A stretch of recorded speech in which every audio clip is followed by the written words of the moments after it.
Hi Internet. Normally generally make happy, silly videos, but in light of the events of the last week or so, I wanted to make kind of a serious one. I know all of you have heard of the Yes All Women tag that's been popular on Twitter and on Facebook, and I've contributed some tweets to that tag. And so some of you have already read about some of my experiences, but I wanted to make a video talking about them to my subscribers and viewers. I'm sorry that this is going to be more of a serious video, but I just thought that it was important to talk about it more.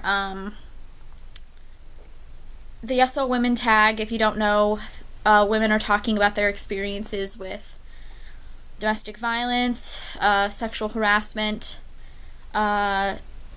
misogyny, things like that. Men obviously are making tweets too in support of the women that are sharing their experiences. I made one tweet a couple days ago where I talked about how a couple of years ago I stopped being friends with a couple of people. I won't name names, obviously, because I don't want anyone, saying anything to them, obviously, but I stopped being friends with a couple of people, and my story kind of proves, why it was a good idea to not be friends with them. They decided to give my phone number to a random stranger, a guy, on Omegle. I don't know if you guys have heard of Omegle, but it's a site where you can chat, just regular chat or video chat with strangers. Like, it just anonymously picks a random person for you to talk to. And I guess I thought it would be funny to give my phone number to a random guy, and this guy started texting me, and obviously they wanted him to harass me sexually, and they thought that would be funny for a stranger to do that, and it could have been it could have been extremely dangerous, and they obviously didn't care. I mean, you can find people through their cell phone numbers, and they had no regard for my personal safety or feelings whatsoever, and that is very obvious. And that was a very scary experience, and it made me so upset that I almost decided to move because I wanted to get away from them and all the negativity that was going on.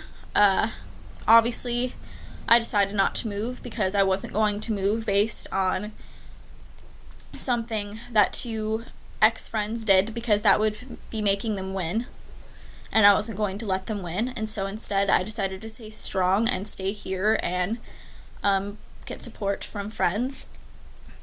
And then I also made a tweet a couple days before that about a relationship I had a few years ago. A few years ago, and I definitely regret this relationship because he was a very pushy guy.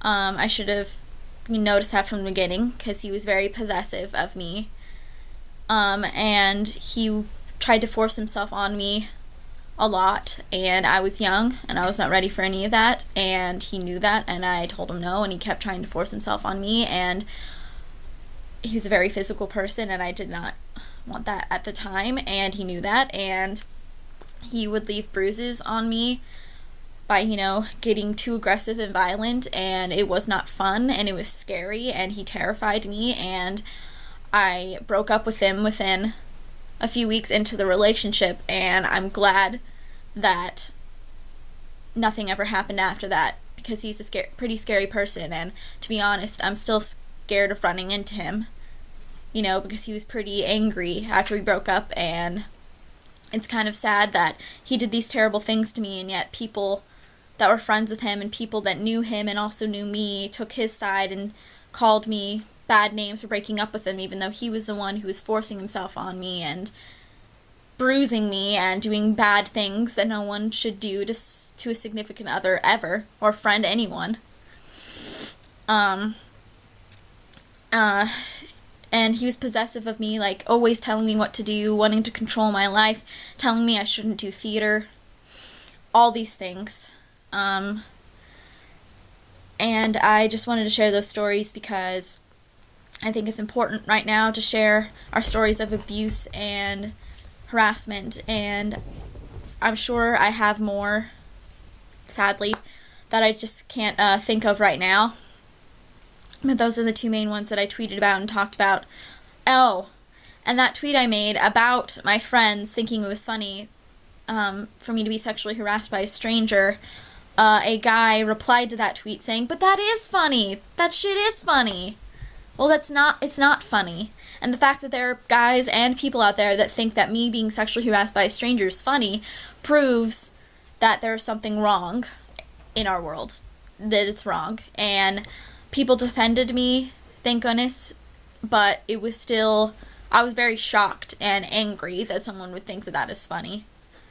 Again, I'm sorry about the seriousness of this video, but I just thought that it was important to talk about. So there you go. Bye, Internet.